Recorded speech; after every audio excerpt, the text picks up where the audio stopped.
नमस्कार, मी Snehal. Tasty bite with Snehal मध्ये तुमच्या सर्वांचं स्वागत आहे.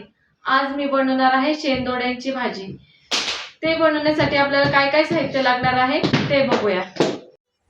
शेंदोड्यांची भाजी बनवण्यासाठी मी शेंदोडे घेतलेले आहेत. खानदेश भागामध्ये ह्या भाजीला शेंदोडे म्हणतात. शेंदोडीची भाजी बनवण्यासाठी आपल्याला चवळी लागणार आहे. त्या भाजीमध्ये चवळी टाकतात. मीठ घ्यायचे आहे आपल्याला, जिरे मोहरी घेतलेले आहे आणि मी शेंगदाण्याचा कूट घेतलेला आहे. याच्यामध्ये जिरे आणि लसूण आपण वाटून घेतलेला आहे. मिरची घ्यायची आहे आपल्याला, लाल मिरची, आणि हळद घ्यायची आहे. शेंदोड्या कट करून घ्यायच्या आहेत. ह्या शेंदोड्या खायला जरा कडू असतात, त्यामुळे तुम्ही कट केल्यावर त्यांना थोडंसं खाऊन बघा. जर तुम्हाला जी कडू लागेल त्या शेंदोड्या भाजीमध्ये घेऊ नका.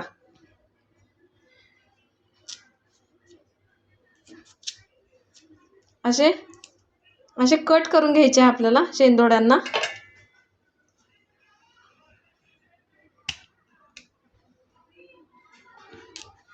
थोड्याशा पिवळ्या झाल्या की त्या शेंदोड्या छान चविष्ट लागतात. कडूपणा कमी होतो त्यांचा.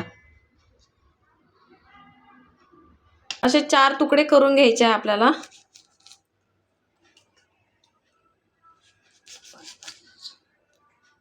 शेंदोड्या कट करून घेतल्या होत्या, बिया काढून घ्यायच्या आहे.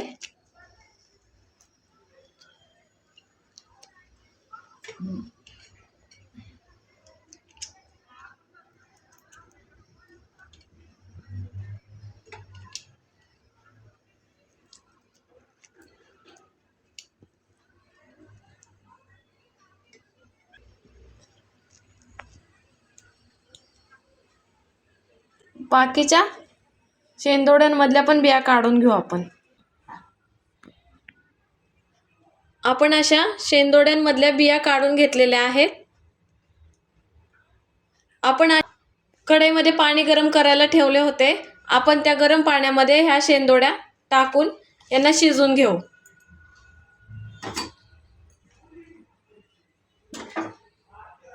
आपल्याला असं उकळून घ्यायचे आहे.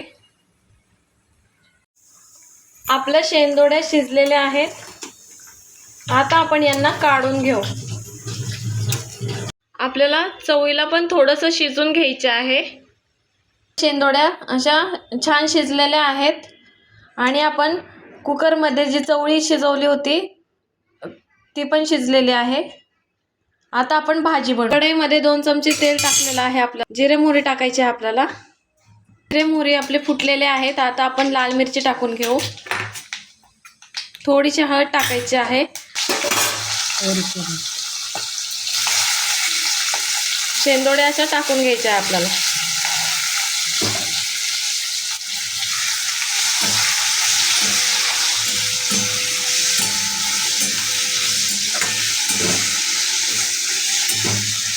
आता आपण जी चवळी शिजून घेतली होती ती टाकूया.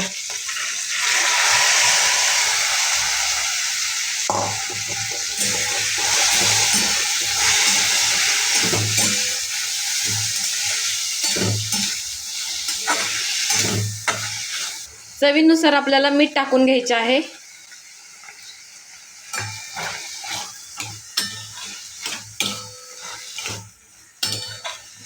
आपल्याला शेंगदाण्याचं कूट टाकायचं आहे.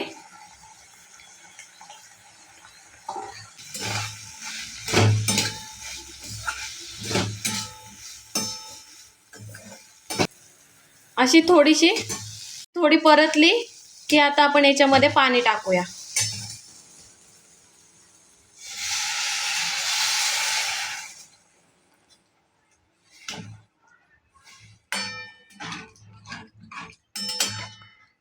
दोन छोटे ग्लास आपण पाणी टाकून घेऊ. आता आपण याला शिजू देऊ. त्यांच्या भाजीला असं उकळून घ्यायचे आहे आपल्याला. आपली भाजी शिजून झालेली आहे. आता आपण याला काढून घेऊ. आपली शेंदोड्याची रस्साभाजी तयार झालेली आहे. तुम्हाला जर माझी रेसिपी आवडली असेल तर लाईक करा, शेअर करा, सबस्क्राईब करा. धन्यवाद.